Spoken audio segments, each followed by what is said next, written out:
Brew Strong is brought to you by morebeer.com, where a man can brew like a man. Brewers,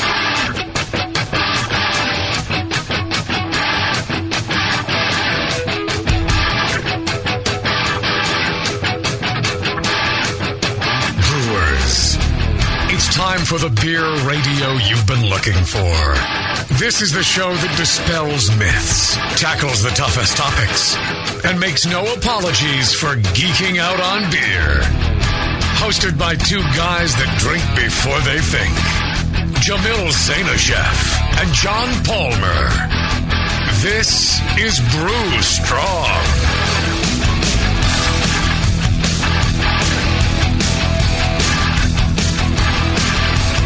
Hey, howdy, hey, my brewing brothers and sisters.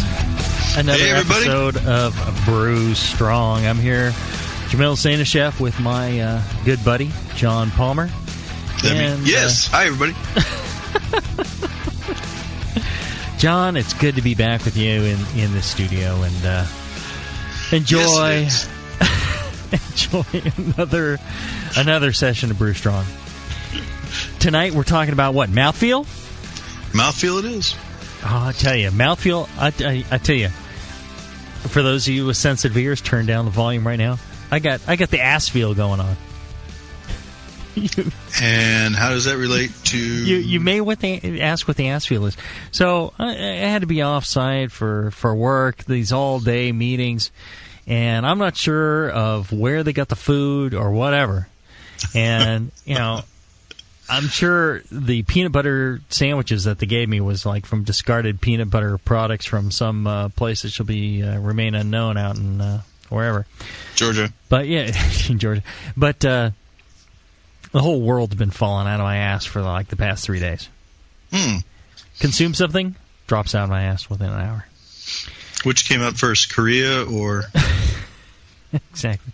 Pretty much the whole U.S. of A. I'll tell you what the A stands for. Oh, so it's just been absolute torture. Absolute freaking torture. I can tell you're just thrilled by this stuff. I feel like all of a sudden we're like old Jewish guys talking about our ailments, Oi! My Schwinkta! I could use a spritz. Yeah. No, it's just been brutal. And so... You probably haven't been able to drink much beer lately, then.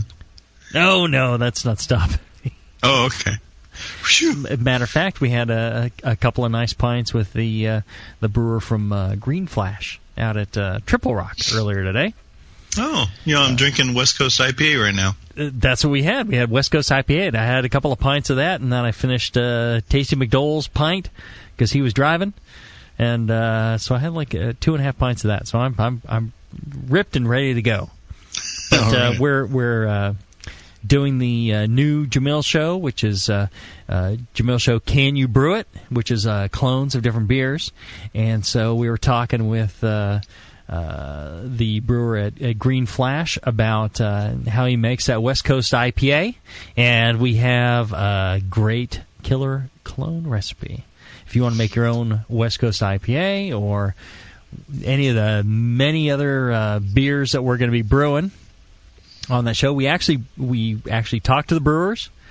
We formulate the recipes. We actually brew the beers, taste them side by side with the commercial example, and see if we can, if we're successful at cloning that beer or not. We're living up to the challenge, and we do that all in the air, and we talk about what you can do to clone those great beers. If you have a clone beer, a beer that you want cloned, clone beer suggestion, you email canyoubrewit at thebrewingnetwork.com. Speaking of thebrewingnetwork.com, if you get a chance, go to the Brewing Network store, brewingnetwork.com/store, and there's great Brew Strong shirts. I'm wearing one right now. There's great books in there, Brewing Classic Styles, which John Palmer and I wrote together, and also How to Brew, all signed. And probably both great books. Yeah, I think. And I used to talk about how to brew all the time before you and I joined up on the radio, and how great that was. And that'll teach you just about everything you need to know about brewing. Take you from beginning to quite advanced. And once you've gotten past the beginning stage and you want to try to brew every single style there is out there and start into some competitions, Brewing Classic Styles is the one that's going to give you the pointers and kind of a feel for how much of an ingredient you need to add to get the flavors you want in certain styles of beer. My, have you advanced from our earlier shows, John? I'm trying. Yeah, over 80 award-winning recipes that you can brew just about any style you're looking for. All right, so tonight we're talking mouthfeel, huh? Yep. Okay, so whose mouth did you have in mind? Palmer has gotten better, hasn't he? Yeah, he's gotten much dirtier. It doesn't take you long to dirty people up, Jamil. I think we freaking corrupted him. Yeah. That's great. Yeah. Let's talk about Schumann's mouth. Why not? Let's use that one. No. Oh. Please. Got high standards on this show. Yeah. Nothing quite so fetid. Yeah, I'm not familiar with that one. Yeah, thank God. All right, so, John, give me a basic understanding. What is mouthfeel, and why are we talking about it on brewing? I mean, mouthfeel for sexual reasons, or how does it relate to beer, and why should I care? Okay, thanks for blowing my train of thought there. But yeah, mouthfeel, it's one of the categories that beers are judged on in the BJCP, and it incorporates several elements. The foam has a part to play. The amount of carbonation in the beer has a part to play. But probably one of the real driving factors for these other two, carbonation and foam and so on, is what we call the body of the beer. How what kind of residual gravity it has, and that and the carbonation play against each other to give you mouthfeel in the beer. Well, how does that beer feel in your mouth when you swallow it? Does it feel light? Does it feel spritzy? Does it feel heavier? And so tonight we're going to talk about a bit of what constitutes that body, how you can emphasize it, de-emphasize it, talk a little bit how carbonation plays into that, and one of the key factors in the body of the beer is the amount of proteins and beta-glucans that you have from your malt bill. And those are the primary factors, in terms of defining that residual gravity. Because if you've had a good fermentation, most of your sugars can be gone. You're going to have some dextrins left. You're going to have some residual sweetness. And dextrins do give, these are the unfermentable sugars, they do have some body. I mean, you can tell the difference between diet soda and real soda. Okay. There is a body, a difference in the sensation of the body of the beer. Well, let's hold off on that for a minute. So, okay. So in defining mouthfeel is more than so mouthfeel isn't just a body or dextrins or proteins. Mouthfeel isn't just carbonation. Mouthfeel isn't just one little thing. It's all those things, maybe tannins and acids and proteins and carbonation and gases and all this stuff that and sugars and all pH, all that stuff that adds up, and that all together is really what mouthfeel is, right? That's right. Okay. All those factors come into play. All right, so let's take a quick break, and when we come back, let's get into kind of the nitty-gritty. How do I get more mouthfeel? How do I get less mouthfeel? Or the different, angles on mouthfeel. How do I control it, and how do I make it all better? Back after this.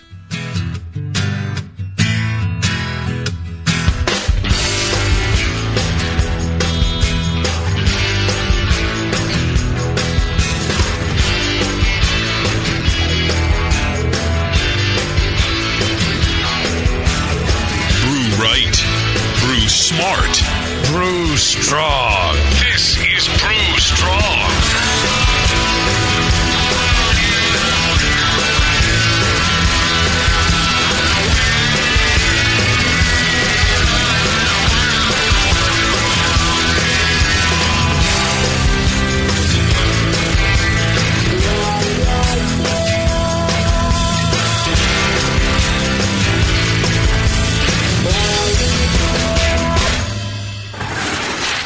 Hey, Push, the new brewery's looking good. Thanks, Finn. Piece by piece. Well, let's fire her up. Whoa! Is that a new kettle? Yeah, just got it brand new, but paid half price. What? And that blade scale? 40% off. The new tap handle? $5 instead of $13. Got a new regulator for the brew stand, too, but $5 instead of $25. Dude, where are you stealing all this stuff from? Where else? The More Beer deal of the day. Announcing the Beer, and More Beer deal of the day. Every day, a new fantastic deal from big items to small that will blow you away. Boil kettles, carboy carriers, sterile siphon starters, digital timers. Watch morebeer.com every day for a new deal, and you just might find the item you've been waiting for at a price you cannot believe. Hurry, because stock is limited on most items. And that sweet Guinness cap? Let me guess. The More Beer deal of the day. Yeah, I knew it. Come on, let's brew something. Find the More Beer deal of the day at morebeer.com. Celebrity voices impersonated. The Brewing Network brings together the winner of the Sam Adams Long Shot competition and the most awarded homebrewer in history to do battle in the next chapter of the Jamil Show. Can you brew it? Every episode, Jamil Zainasheff and Mike McDowell lay their reputations on the line to brew your favorite commercial beer and put their results to the test. Perfect match or perfect drain pour. Tune in for the recipes, techniques, and interviews with the pros that answer the question, can you brew it? The Jamil Show, Can You Brew It? Airs every other Monday on the Brewing Network. White Labs, your source for maltose mowing monsters, announces the White Labs Platinum lineup for 2009. Looking for out-of-the-ordinary yeast to make the best beer possible? The Platinum strains from White Labs are only available for a limited time and make your homebrews stand out. Through February, find Australian Ale, Essex Ale, and Dusseldorf Alt yeast. March and April, it's Nottingham Ale, Abbey 4, and Mexican Lager yeast. And May through June, don't miss Premium Bitter Ale, Belgian Wit 2, and Belgian Bastogne Ale yeast. Keep up with all the great yeasts in the White Labs Platinum program at whitelabs.com, where you can also join the White Labs Customer Club. Brew with the freshest and most unique yeast with the White Labs 2009 Platinum strains. White Labs. It's all in the vial. Live. Beer Radio. The Brewing Network. The Brewcasters. If you're just starting, don't be discouraged by all this stuff. It's so easy. Just throw it together. Put some sugar and some water and some yeast in there. Yeah. Beer. Brewing Network.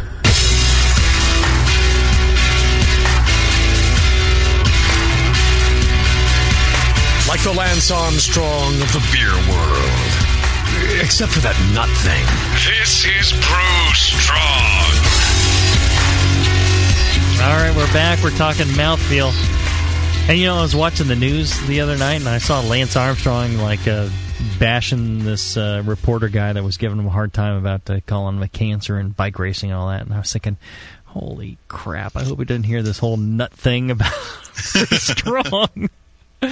Yeah. Nailing us to the frickin' wall. Yeah. We probably wouldn't do so well with Sheryl Crow then either. I'm lost here. Sheryl Crow?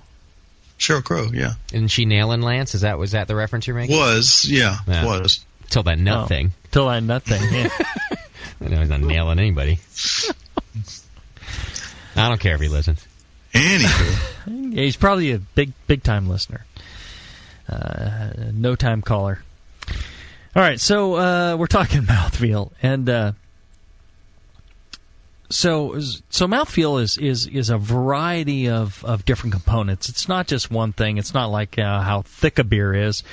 That's more related to body, right? And and intertwined with maybe carbon dioxide and the amount of carbonation that's in a beer, and also with maybe other the malt bill and acids and what kind of residual sugars are left, if they're simple sugars or complex sugars, depending on how well your fermentation went. And did we really kind of cover why I'd want more mouthfeel or less mouthfeel? Well, it's a component of style. So if you're entering the beer in a competition, certain styles, like double bock, for instance, you're looking for a good firm mouthfeel, to back up the malt character. For a Pilsner or for a Helles, or so some lighter beer styles, you want to tone down that body and make the mouthfeel lighter. You add a little more carbonation. It makes a lot of sense. Yeah. So all that's why we're talking about mouthfeel, because it is it's part of entering a beer in competition. It's part of a style, and we're gonna hopefully tonight we'll give you a lot of clues on how to manipulate mouthfeel to improve your entry. Well, even if you're brewing your own beer, the no known style, it's just something you like to drink. If you have a beer that has too much mouthfeel, it may be overwhelming, too thick, too syrupy, or too carbonated, or something like that, right? And that could affect the drinkability. Is that right? That's right. Yeah, I mean, a mild, for instance, is a very drinkable beer, very light body. But then if you're looking for a low alcohol beer so session beer, you could brew a mild, but you may say to yourself, this doesn't have the character, quite the character I'm looking for for my session beer. I want something with a little more body. Well, then we can use ingredients to build up that body while maintaining that low alcohol level. So you don't have to use it solely to brew a style. You can use it to help you brew a beer that you prefer. Well, and I find that interesting. A component of mouthfeel. Now that you mentioned lower alcohol or lower body beers. One of my favorites is Russian River's Pliny the Elder, and that's got a real low finishing gravity in the single digits. 2 Plato or 2.5 Plato or so. And the interesting thing is it has a fair amount of mouthfeel, but part of that, I think, comes from the resins of the hops. It's got so much resin in there. The resin actually takes the place of dextrins. The malt proteins, yeah. And I find it fascinating. And if you were to overdo it on the body, the proteins, and have or dextrins, and have a more a thicker body on that from the malt, it would be overwhelming. It'd be too thick. It wouldn't be quite the session beer that it is currently. Right. It really, if you take a double IPA and you make it all malt, you end up with a barley wine, American barley wine, practically a light one. But 9%, it's like an American barley wine with all the hopping. But big difference in the mouthfeel of the two beer styles. All right, so what else? So that's an example of controlling mouthfeel with a high level of hop resins. That's going to increase your mouthfeel, right? And you're mentioning all malt versus, I know when they brew Pliny the Elder, they add simple sugars to it, right, to help reduce the amount of body that you're going to have. So it's not overwhelming when you have that high gravity of beer. So simple sugars. What else is going to affect, let's say, I guess, body? Let's focus on the proteins and the dextrins. Okay. Your malt bill that you use in the beer has a lot to do with it. American light lager, an adjunct brew made with refined corn syrup, or you can make classic American Pilsner with corn grits or flake corn. By using these adjuncts like corn and rice and refined sugars, you're reducing the total amount of protein in the beer, and that decreases this residual gravity that it has. I mean, you can have two beers that have the same finishing gravity, and one that has more protein in it will have a much fuller mouthfeel than one with less protein. Proteins are a big factor. Beta-glucans are another big factor. Those are very similar to carbohydrates. They're actually like celluloses that come from the husk of the grain. They come from, they're part of the structure of the kernel that it gets broken down during the mash. And barley actually has the most beta-glucan of any of the cereal grains, except that we generally don't use excuse me, we generally don't use unmalted barley in our mashes. We use some. We use half a pound for stouts and some big beers, but generally we're using malted barley. And the malting process, one of the key purposes of malting is to break down the beta glucans that would make the mash gummy. It would turn it into dough, and you wouldn't be able to lauter it.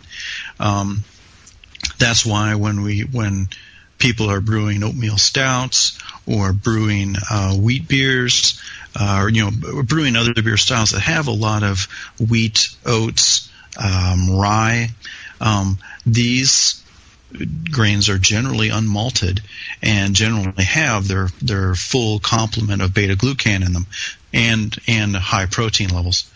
And so all of that protein and beta glucan comes into the grain bill and shows up in the finished beer as more body. So two questions for you. One is if when people are adding these unmalted grains in order to increase the amount of beta glucan or proteins in the beer, should they? What about considering an unmalted barley? Would that produce more? Yes. Yeah. Unmalted barley will contribute a lot of protein and a lot of beta-glucan and a lot of body to the beer, and a lot of foam retention. I mean, all these things go hand in hand. So, you can, if you're looking for good foam, you're looking for more body, a little more mouthfeel, a little thicker character in the beer, then, half a pound or a pound of unmalted barley, flake barley is very useful in that regard. Better so than flaked wheat. Yes. Now, the interesting thing with wheat, people talk about how wheat per pound has more protein than barley. Well, that's because you lose about 15% of the weight of the wheat. I mean, or husk. 15. Yeah, is due to the husk. Wheat doesn't have a husk, so pound for pound, there is more protein in that pound of wheat than there is in a pound of barley, because 15% of that pound is husk. But more beta-glucans in the barley. But more beta-glucans, yes, correspondingly. Now, wheat has a fair amount, and the fact that we use wheat, and the fact that we use it unmalted, is going to put a lot of beta-glucan in. In fact, I mean, look at baking bread and making dough and so on. I mean, wheat has a lot of beta glucan in it, so it's there. That's what gives the dough its stretchiness and gumminess. But if you try that, and if you were to try to mash unmalted barley or make a whole mash of unmalted wheat, all you end up with is porridge. I mean, it's you can't lauter it. It's the malting process that makes lautering a mash possible. Well, the other thing you had mentioned corn and rice, and what I find fascinating is using malt enzymes to convert rice or corn starch. You end up with maltose. You don't end up with corn toast or rice toast. You end up with maltose because it's based on the enzymes converting the starch, and the enzymes determine what kind of sugar you end up with. But the interesting thing is there's far less protein in those, and there's far less beta-glucans, and also far less flavor, as far as at least malt flavor, than you would get with barley. Right, so that's really the primary difference is, those flavors and the beta glucans. Other than the sugars are the same, but this is why rice or corn results in kind of a lighter, cleaner beer, right? Right, that is exactly right. Barley has a whole host of carbohydrates that the malt enzymes break down into maltose and maltotetriose and so on, and large dextrins that give barley a characteristic flavor. Corn and rice, their starches break down. Even if you break them down with barley enzymes, won't have those characteristic flavors, and they intrinsically don't have the levels of protein and beta glucan in them that barley does. So yeah, that's why you get a completely different character to the beer. It's not going to taste, cidery. It's not going to taste thin, because you're not fermenting sucrose. You're not fermenting glucose and fructose in high proportions that you would be if you're using table sugar or refined corn syrup that's made as a sweetener. When you add barley and rice and corn to the mash, the barley enzymes are going to convert those starches to maltose. So, all right. So, lost my train of thought. Yeah. No. But I find that fascinating. So, if you're looking for, less mouthfeel, you could go along the lines of corn or rice. If you're looking for more mouthfeel, of course, you want to exclude those. Now, what about? Are there any other things we should concern ourselves with on proteins or those body-forming dextrins and things like that? Well, there are a couple of specialty malts that are useful for mouthfeel. Carapils is the big one, that everybody knows. Mm-hmm. That's a malt that is specially malted to create a high level of dextrins and break down its beta glucans and so on in order to contribute more mouthfeel from that malt than other specialty malts. It's rather unique. You also find Carafoam from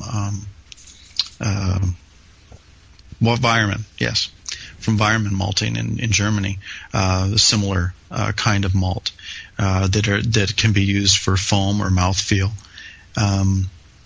Let's see, I was also going to say that dextrins are one aspect, beta-glucans, proteins. There's something else. The train has left the station for both of us, Jamil.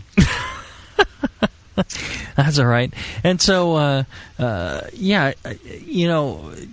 always believed that, a lot of those grains are developed for breweries that can't control, can't adjust mash temperature. A lot of commercial breweries are designed for a specific mash temperature.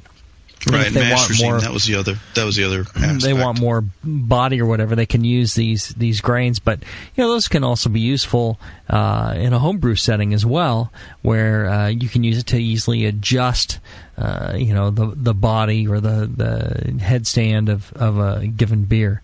So, what is it about mash profile that is going to affect body or mouthfeel? I'm sorry.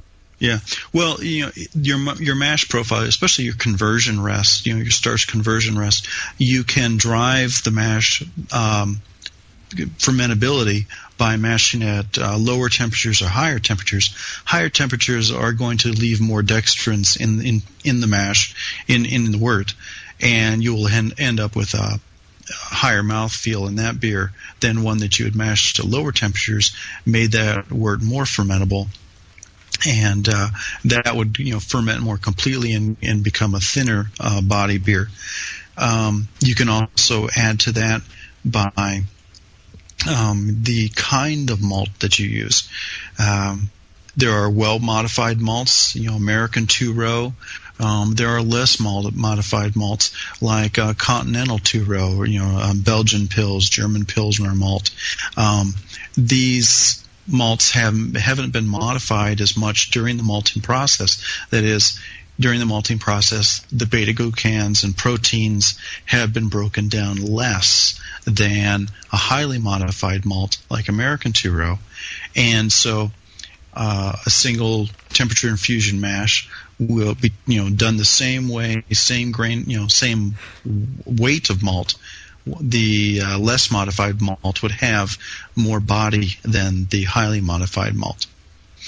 And so that's another factor that you can play with in driving mouthfeel. Well, and one thing you pointed out that I never realized, that you pointed out some shows ago, was that concentrated boils can affect body and mouthfeel, right? That's right. Your Maillard reactions, to refresh everybody, are the chemical combination of a protein or amino acid and a sugar. So, the kinds of Maillards, there's absolutely hundreds of them that are formed during the boil. The profile of Maillards that are produced depend on the concentration of sugars and the concentration of proteins, and the different species of each that are present. So, again, driving your mash profile, driving your malt bill, and your boiling gravity, all those things will drive the type of Maillards that you produce, and those Maillards have body to them. They have particular tastes, they have particular aromas, and they also have molecular weight, and so that you can influence the body of the beer by those reactions in the boil. So, all right. So we've talked about the mash, and we've talked about the boil and concentrated boil and all that. Hey, we're done. Well, why don't we take a short break? And when we do, I want to kind of get into, we talked about carbonation and pH and things like that. All those things that people, I don't think, associate with mouthfeel, but yet are quite important, like the odd thing about hop resins. All right, so we'll take a quick break and back after this.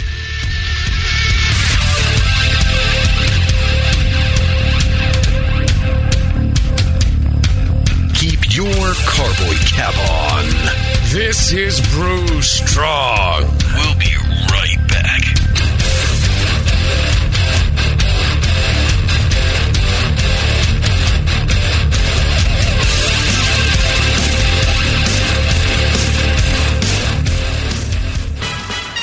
Attention homebrew shop owners at Fermentap. They know you're tired of buying the same old gear that everyone else has. That's why Fermentap offers the newest and most cutting-edge brewing equipment known to man. Since 1998, Fermentap has been leading the fight against the boring and mundane by offering strange, unique, and just plain smart equipment. Like their stainless domed false bottoms. Never deal with the floating plastic hassle of other false bottoms again. And since they're made from stainless steel, they'll last a lifetime. Fermentap's line of copper wort chillers are the best on the market, designed to cool your wort faster and more efficiently than other immersion chillers. They actually invented the equipment to make these chillers not only work great, but look great too. How about a fantastic line of ingredients, including vanilla beans, sorghum extract, blue agave extract, hop bitterness extract, unique wine yeasts, green coffee beans, sake kits, all stuff you can't find anywhere else. Fermentap carries all the standard products and equipment you need as well, such as all grain systems, stainless hardware, kettles, carbonation stones, you name it, they've got it. Fermentap's entire line of products has been helping retail shops meet the demands of their customers for nearly 10 years, and they want to help you too. For more information, see them on the web at fermentap.com or call Jason at 1-800-942-2750. Fermentap, better beer through innovation. The Brewing Network brings together the winner of the Sam Adams Long Shot competition and the most awarded homebrewer in history to do battle in the next chapter of The Jamil Show. Can you brew it? Every episode, Jamil Zainasheff and Mike McDowell lay their reputations on the line to brew your favorite commercial beer and put their results to the test. Perfect match or perfect drain pour. Tune in for the recipes, techniques, and interviews with the pros that answer the question, can you brew it? The Jamil Show, Can You Brew It, airs every other Monday on the Brewing Network. Nico, listen, our lawyers said that we had to do this for 1 hour, and after this, we don't have to talk to each other for 3 more months to the next meeting. Kids. Come on, let's get out of here. I'm supposed to have more lines. I'm the professional. Hey, it's Sully. And I'm Nico. And we opened the 21st Amendment 9 years ago at 563 2nd Street in San Francisco, just 2 blocks from Giants Park, to make great beer and have a great time doing it. That's right, because to us, the 21st Amendment is more than just the right to make beer. It's the right to experiment, to be innovative, and just do things differently. And so now, we're putting our craft beer in cans.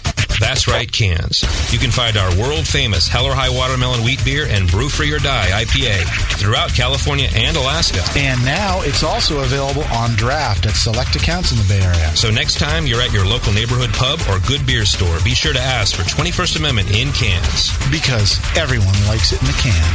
Tasty crack cans. Tasty crack cans. You're listening to the Brewing Network.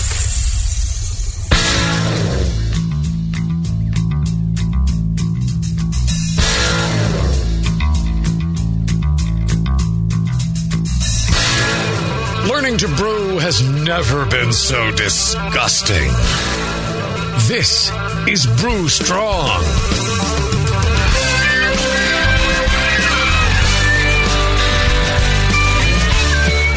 I tell you, we got the best bumper bits in the business.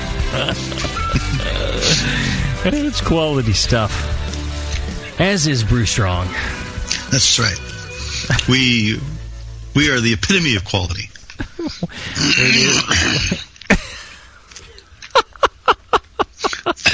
We're the epitome of something. Oh, it's a perfect follow-up to that. The epitome of quality. Yeah. Furball. And you can see John and I in our furballs at the Great American Beer Festival, Denver, Colorado. That's right. Hey, looking forward to this year. Well, and John's going to be presenting also at the 2009 National Homebrew Conference in Oakland, California, coming up in June. And that's going to be a great one. It's going to be great. And well, every year is great, but I mean, you know, they always get better. Every year. I think this one's going to be incredible. There's a BN anniversary party that's happening on the Wednesday before. So if you get a chance, you want to come out for this one. And, John Palmer will be there, I'll be there, and Tasty will be there, Chad will be there, Justin will be there, and not to mention, a number of great luminaries in the brewing industry. We got a all-star lineup in the sessions. We've got the club night, we've got the Pro Brewers night. Chad's lining up like 50 of the greatest breweries for Pro Brewers Night. You're going to be stunned. Giant Hall. It's all free. You know, when you sign up for the conference and you pay for the conference, you get this Pro Brewers Night for free, and it's going to be just incredible. It's going to be the best one ever done. It's at the Oakland Marriott, so it's not some cheap, dumpy hotel. It's at a high-end hotel. There's a BART station right near there, so you're 7 minutes away from downtown San Francisco to try out the beers there. And, look for John and I. We'll be there. We'll be signing books. We'll be kissing babies. We'll be going out for you with for a pint of beer. You buy, we drink. Right. That's right. We're like monkeys that way. We'll even answer a couple questions. Yeah. We're you got questions for John or myself? We're glad to help you. Hopefully, brew strong, make better beer, huh?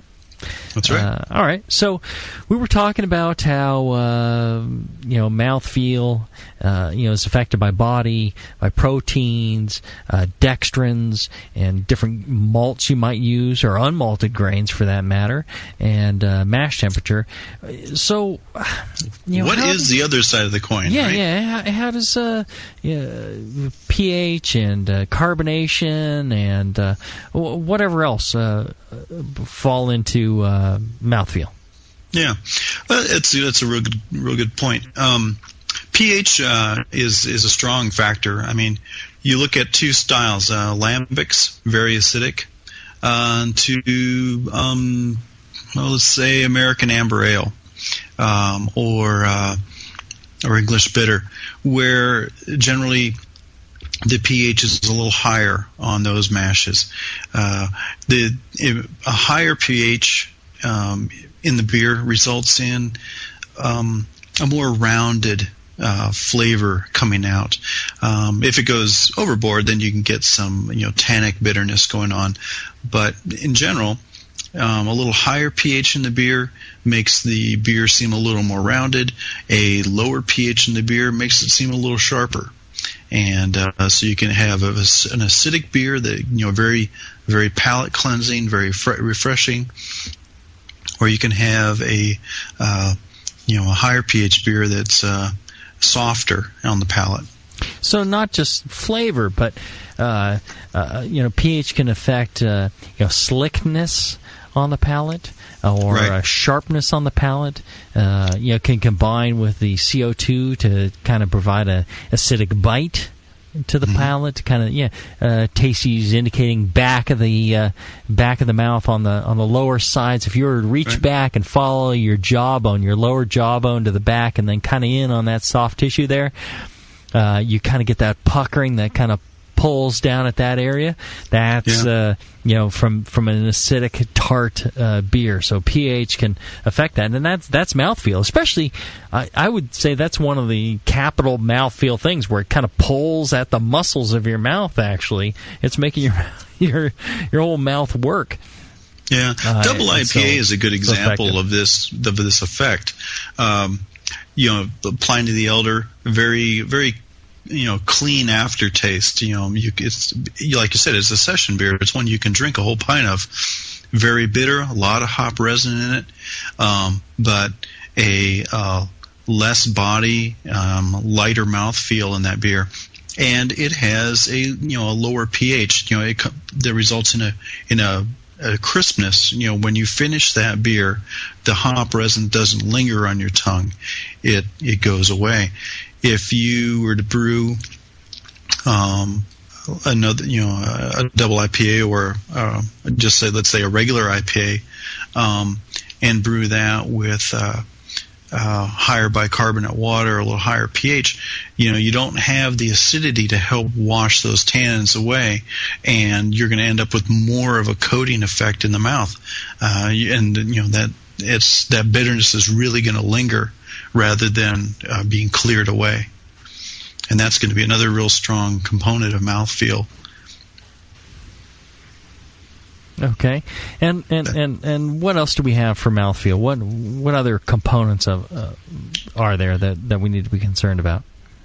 Well, I guess the final one is probably carbonation, carbonation levels.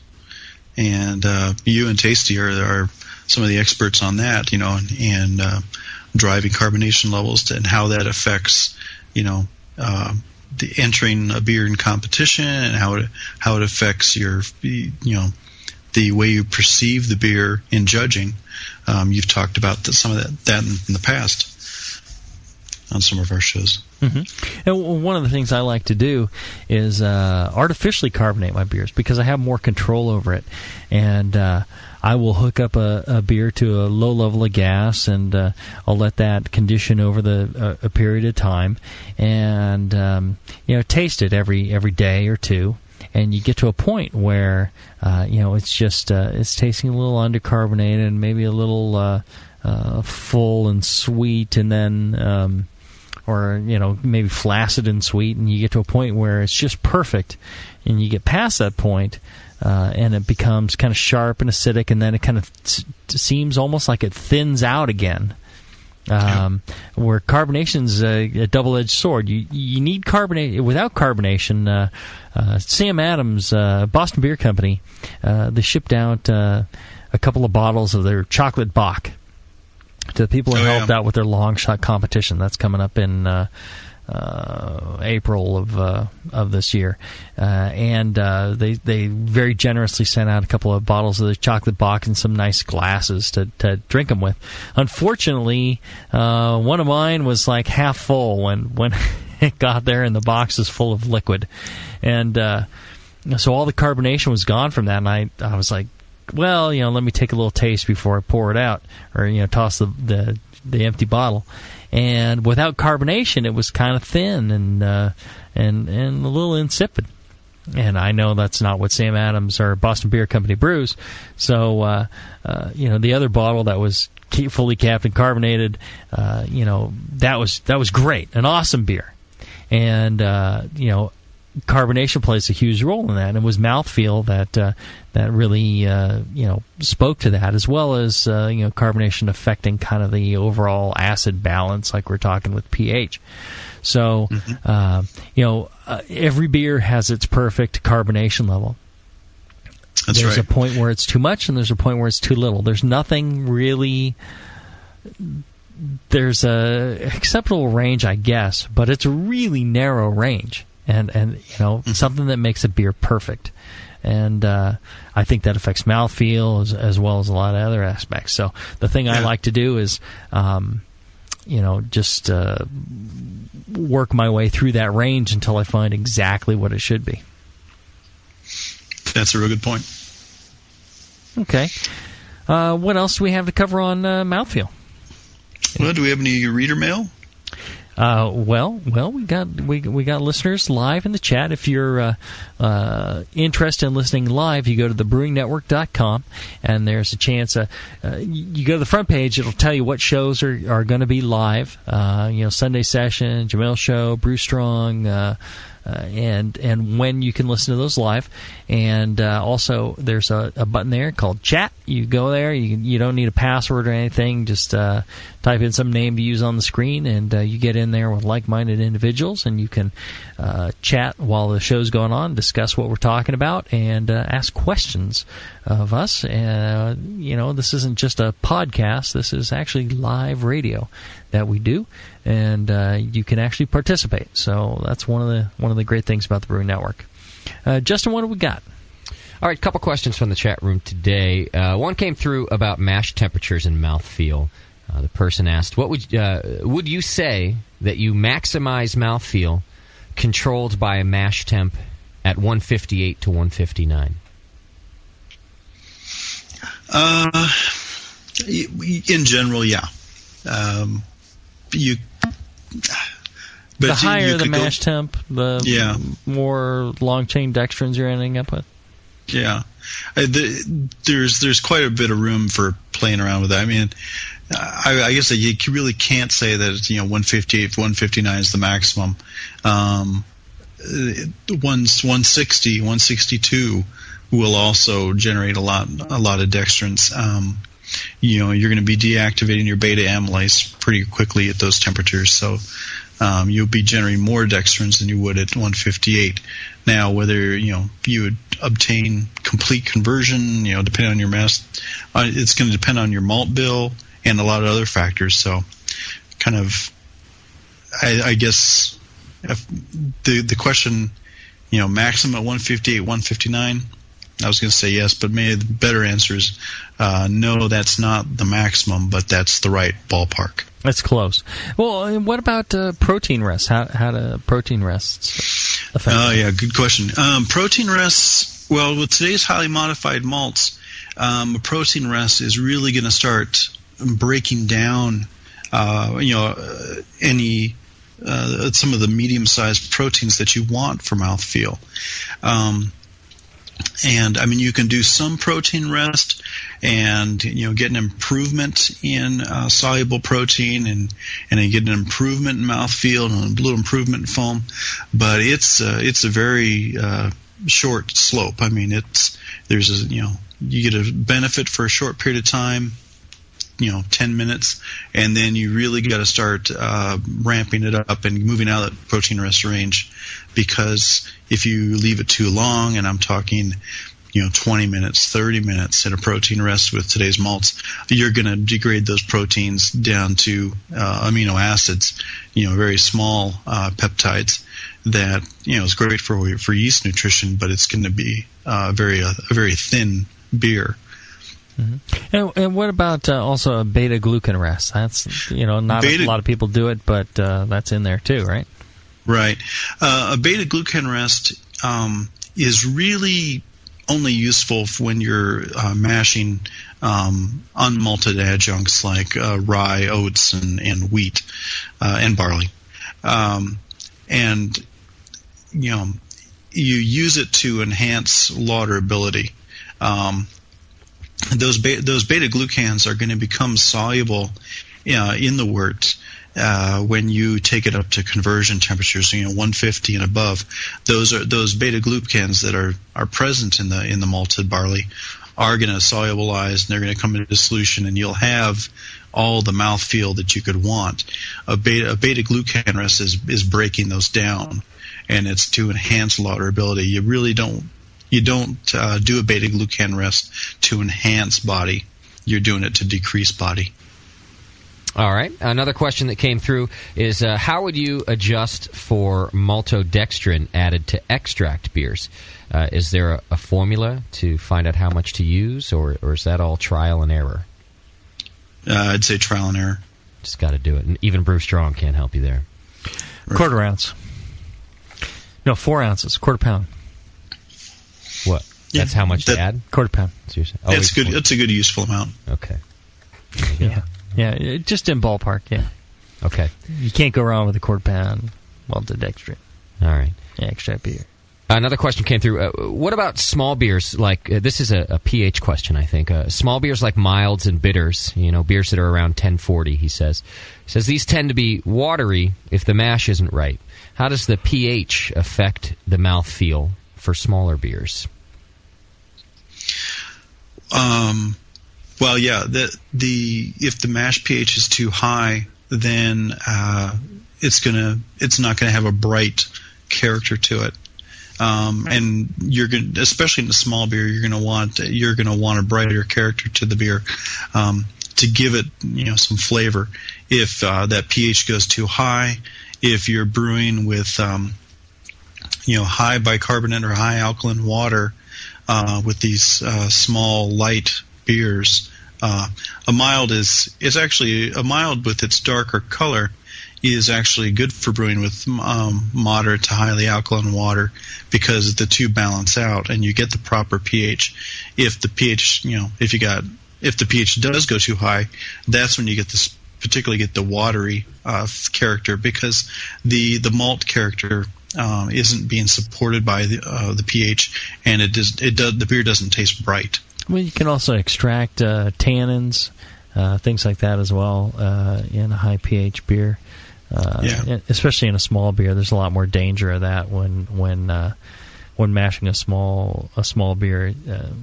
From the second runnings, tannin extractions and things like that. Definitely makes a big difference. And what I find on brewing those small beers is use of specialty grains and non-fermentable sugars and high mash temperatures in order to kind of bring that into control. And while a lot of British beers may be brewed with simple sugars, I tend to avoid them in the small beers, just so I can gain more of the proteins, more of the dextrins and more of the flavors from the malt that kind of fill out and enrich those beers. Yeah, give some character. Yeah, it may not be quite exactly the same as a commercial brewer is doing them in Britain, but you'd be surprised at what a big difference it makes in the character of the beer. One of the big tips on brewing small beers is don't push for high efficiency. So if you're hitting the 80% efficiency or so, really not that great for small beers. On small beers, dial it back, go for the lower efficiency. I shoot for about 70%. And I've known people that are getting higher percentages of efficiency, and on their small beers are kind of harsh and thin, and I think that's part of the issue there. Jamil, that brings up a good question in my mind. How does a brewer shoot for a lower efficiency? How do they do that?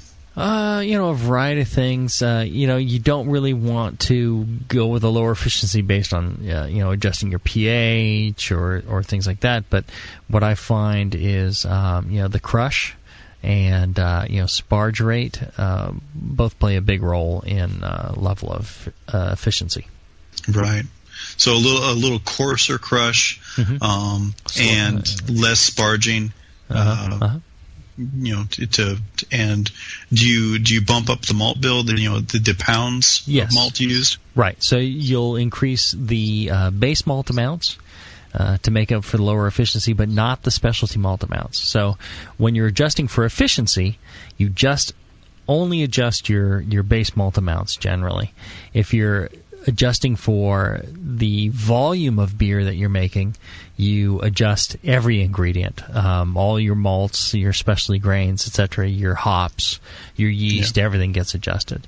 5-gallon to 10-gallon batch right. sort of thing. Yeah, you adjust everything. If you're just trying to dial in your 5-gallon batch to match, the efficiency that we do on the show, which is 70% and 6 gallons at the end of the boil, then you would just adjust your base malt grains. Mm-hmm. Yeah. So by increasing the base malt and using the same water to grist ratio, you're getting more of a first runnings into the pot and with less sparging necessary to get your boil volume. Right. All right, last question came through. It's kind of a clarification. He says, wants to know, so can you have a very dextrinous beer that's not too sweet, but it feels thick, and as a result, the final gravity will be higher? Yes, okay. Absolutely. And here's one of the things that Tasty and I were talking about was you can have a beer that finishes at a high. Let's say you have something that finishes at 4 Plato or 5 Plato, 10-16 to 10-20 in that range, and it's not sweet at all. Yet you have some beers that'll finish in the single digits, 1008, 2 Plato or so, and they taste sweet. Now, part of that is an alcohol sweetness. Part of that is the types of sugars that are left over. Now, if the sugars that are left over after fermentation, let's say you have a great fermentation, and you ferment out all the simple sugars and all the sugars that it's possible for the yeast to ferment. The simple sugars taste sweet. The long chain sugars really don't taste that sweet, and they add a lot of body, these dextrins, right? You fermented out all the simple sugars, you end up with since you have a lot of long chain sugars, a lot of body, and not very sweet, and you end up with a finishing gravity of like 4 Plato. Let's say you have another beer where, there was a high starting gravity, it fermented down, but, it didn't quite ferment out all the simple sugars, but it's gotten down to, 2 Plato. So it's much, lower gravity, finishing gravity, but those simple sugars are very sweet. The sucrose, the fructose, the glucose, all very sweet sugars. It'll taste sweet, but it's very thin. So, that's how you can end up with a thinner beer that's sweeter, and you can end up with thicker beer that, is not sweet at all. It can taste actually very dry in those thicker beers. So it's kind of an overall balancing act, and one thing to really be cognizant of. Okay, and that's it from the chat room. It's all yours, guys. Okay. Did you have anything to add on that last point there, John? No, I think that was well stated. Okay. Yeah. Thanks. All right, so let me kind of recap. Mouthfeel is really a number of things. It's not just one aspect of a beer. It's actually built up from the body, the proteins, the dextrins. It's built up from carbonation, pH, all these things. Hop resins even have an impact on mouthfeel. Why would you want mouthfeel? Well, like John so eloquently stated, if you're looking at something like a Doppelbock, you need more mouthfeel to beat a style, or if you're looking at something like a Berliner Weiss, you want very little mouthfeel. That could be to style, or just if you're trying to design your own beer, you might want to adjust up or down to come up with the ideal profile. The things that affect mouthfeel that you can control, the malts that you use, whether the grains are malted or unmalted, specialty grains, things like that. You're going to add more beta-glucans, proteins, things like that, especially if you use unmalted barley. That actually has the most. If you use something like corn or rice, protein levels are much lower in there, and you're going to end up with much less.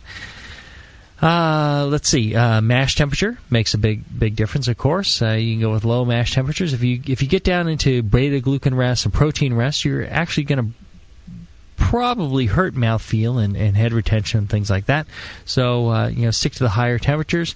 Something around 160 Fahrenheit might be your, golden area. It just depends whether that truly maximizes it or not. But that's kind of around the top of the range. Same thing goes with the pH. pH will affect your overall mouthfeel. So you need to adjust your water appropriately for the grain bill that you're doing. You can actually get a puckering sensation or a tannic sensation from improper pH, and that's of course affect mouthfeel. And of course, carbonation depends on the style, depends on the residual, the body in the beer, and all that, and how carbonation plays a part in accentuating that or going overboard one way or another. And carbonation, dial it in appropriately for style is probably good if you don't have a way of forced carbonating and just experiencing it going up from A to Z. That's right. All right, so I think that's a pretty good education on mouthfeel. Yeah, good show. I think so as well. And if you're listening live, the next show up is on DMS, dimethyl sulfide, and why it matters to you and your brewing, and how to control it, how to get rid of it, how to enjoy it, whatever it might be. Brew Strong. Brew Strong, everybody.